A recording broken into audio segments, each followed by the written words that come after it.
Ladies and gentlemen, this is Joe's Gunplug Garage coming at you with another unboxing video, and today we're going to be talking about a new high-grade release.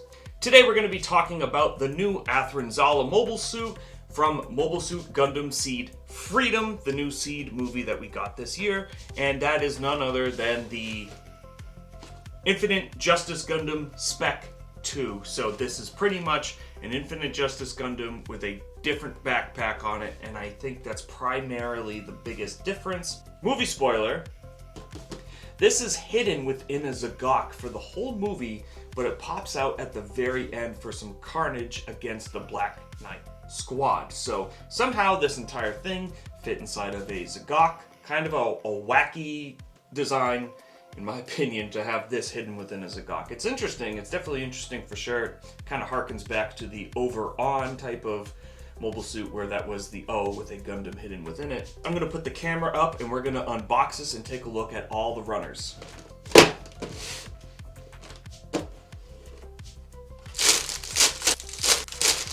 So here we have two A runners. A2 is on top and A1 is on the bottom. And all the shared parts are this black piece here and then these joint pieces. So we'll take a look at A2 first, just because it'll be a little quicker. So these are the hands. These are only on A2, the V-fin, and probably a chest piece, which is only on B2. The rest of this, except for the eye piece and the hand, is all on A1. And as we take a look on the back here, there's no back greebling or under gating on A2, so the whole kit will probably be straight gated, no under gates. Here is A1, and here we have the joint pieces. These are in a silver type of molding color, and they look okay. Not the best. You can see some swirls in the mold there, just because of the metallic molding of it. But we have a very deep black here. I believe these are for the wings, shin guard, chest pieces here, and then upper chest. I believe this is down in the crotch area, probably the connector for the skirting. And then here we have effect parts for the wings, so all these are for the X-wing, if you will. Here we have shield pieces, and whatever that piece is for. Looking onto the back, not a ton of extra detail here. Any form of panel lining that you're going to be able to do with the chest is going to be a little difficult unless you use gray. I've never had good luck with Tamiya gray core type panel liner, so I'll probably just go black on black with these pieces. Here we have two B runners. We're going to again take a look at B2 because this is all that's new on B2. So on B2 we have the skirt pieces here. So we have the skirt here with this vent molded in it. I think this is supposed to be a green color, but I can't be too sure. I'd have to take a look at the line art, but this may have to be, if you wanted something fully anime accurate, you may have to paint those. The front skirt, here are the inner side skirt armors, and there's some panel lining within there, which is nice because usually that's a detail you won't see, so it's nice to even have that molded in there. And then I believe these are the outer side skirt armor, so these pieces basically just go under there.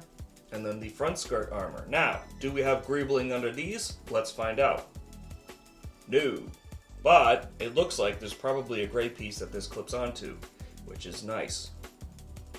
This is interesting here. So it looks like the hip gimmick is going to be able to swing out. We probably won't have as good of a hip gimmick as we did on the high-grade Mighty Strike Freedom, but it will be close. That about does it for B2 because everything else is on the B1 runner, so we're going to grab the B1 runner next. And here is B1, and this is all leg pieces and other armor pieces. So here we have the two leg pieces, knee piece if I remember correctly. So this is all going to be armor pieces in Athrun's pinkish color. Here we have the two ankle and calf pieces here, so these sandwiched together onto the leg. This is the knee armor. This is all footing here, with some decent detailing on the bottom of the foot there. Here we have biceps, and I'm sure this is for the shield, maybe the boomerang on the shield, and then the long strip on the shield. Here we have the two head pieces, so again they sandwich together like the Mighty Strike Freedom did. Upper hand armor, and then upper mohawk type armor for the head. Here we have lower abdomen and probably the back, and then a backpack piece, I think. thigh armor, miscellaneous joint here, and then probably the cuff for the hand. And then we have the 2 pieces for the shoulder armor. And then these are more than likely for the forearm. So no details on the back, it's all just pieces that sandwich together. And there's, again, no undergating on this runner. I suspect there's going to be no undergating the whole kit. Here we have the lone C runner, and this is pieces for the gun. We have the front armor pieces here for the ankle, so that's nice because that's going to hide that seam line there. This is for the back of the calf area, probably something to do with the bicep. These should be the boomerang pieces for the armor for the pauldrons, and then the probably upper portions for the boomerangs. I think this is the primary sensor for the Gundam that goes on the mohawk above the V-fin. And then we have the sensor here with the face. These 2 wingtip pieces probably go on the skirting if I had to take a guess. And then we have shield, beam sabers, beam saber hilts, and then the gun piece here. I believe this is for the chest. This goes onto the black and pink area on the abdomen. No behind molding greebling and no undergating. Here we have D1 and D2, and all that's shared on this runner are these thrusters, so we're going to take a good look at both of them. Starting with D1, here are the thrusters. These go on the backpack, and then these are probably some joints for that. And then this is probably waist joint if I had to take a guess. This, I'm unsure, maybe a swivel in the torso, and then a thigh joint if I had to guess. Neck joint there, probably a bicep joint. Here is the back of the front skirting, and we got this vent here that's going to protrude through the pink armor. And on the back, a couple panel lines, but nothing crazy. On D2, we have the same vents from D1. We have the inner framing for the beam rifle. Probably the cheek section for the head of the mobile suit and the beam rifle barrel. Here we have the beam rifle sensor, probably more pieces for the beam rifle sensor, and then the shield connector. No back molding greebling and no undergating. Here we have E1 and E2, but we're only going to take a look at E1 because E2 is a copy paste of E1 and E2. So E1 is all joints. It's going to be a pretty boring runner, so this is probably bicep and then the armpit there. This silver wingtip probably goes somewhere on the wings themselves. The inner shoulder armor joint that connects to the ball joint for the armpit. Knee joints, we'll skip over those because they're boring, just more boring joints. This is probably the upper waist connector. And then these 2 probably go something on the backpack somewhere. I have no idea what this could be for. Maybe the front of the chest. It is on E2 as well, so maybe it just goes on the back of the leg. Or the front of the leg, who knows? I don't know. I'll find out when I build it. Here we have F1 and F2 runners, and what is shared here is this portion in the middle here. So these wings are shared, and then these wing pieces are shared.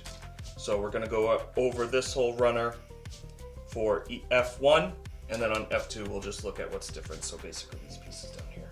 So what is shared is some of these tips here. These probably go on top for some greebling of the backpack.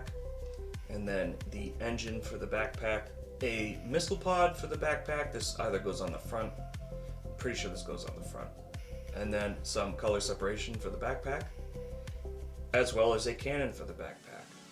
The wings do have some really nice panel lining on it, so that will fill in really, really great. That will bring out a lot of detail on those wings.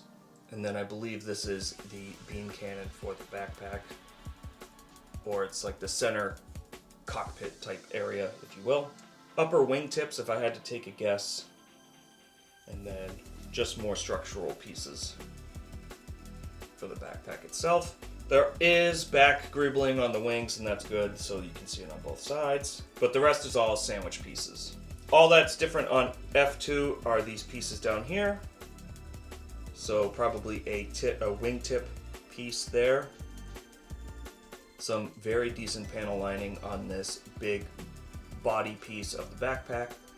And then I believe this is the bottom body piece of the backpack with more panel lining. So that's going to look really, really good. Some misc joint connections here. This probably hides some C-clamps or something such as that. So here we have the H1 runner, and we have an SB runner here. Then we have the shin beam effect parts, because they're between the knee and the shin itself. There is a beam effect there. Some smaller effect parts. This is probably for the backpack. And then this small short sword type beam effect. This is probably for the beam boomerang. Finally, we have H2, this big beam shield, and what's interesting is this doesn't appear to have the same holographic type flare that the high-grade Mighty Strike Freedom had. It's just a clear blue. Nothing really crazy that stands out about this. Here we have a very small sticker sheet, which is very nice to see. This is much better compared to the high-grade Mighty Strike Freedom, and it's just sensor pieces, so sensor pieces probably for the gun. These two blue pieces are probably for the backpack. These pink, if I had to take a guess, probably somewhere on the backpack, and then the eye pieces themselves. 12 runners total make up this kit, and that's a pretty decent stack of runners for a high-grade kit. Even if you remove the two beam effect parts, that's still 10 runners, and that is pretty damn good. So I know one of the biggest questions with this kit is how much of this is reused from the 2019 Infinite Justice original release, and none. All the runners are date marked at 2023, so really nothing is copied from that at all. This is all entirely new molding, it's an entirely new kit, so you can go in rest assured that this isn't a copy-paste kit that you have built before. There are slight design differences between the two, but really nothing crazy that stands out. What I'm going to do is I'm going to snap this up real quick and give you guys a review of it in the coming week or so. Scripting the reviews can take a little bit of time to give you a thorough review of a kit. So just bear with me as I snap this and build it. That's going to do it for me in this unboxing video. I hope you enjoyed this preview of the Infinite Justice Gundam Spec 2. I hope to see you in the review. And in the meantime, stay safe, have fun, and happy building.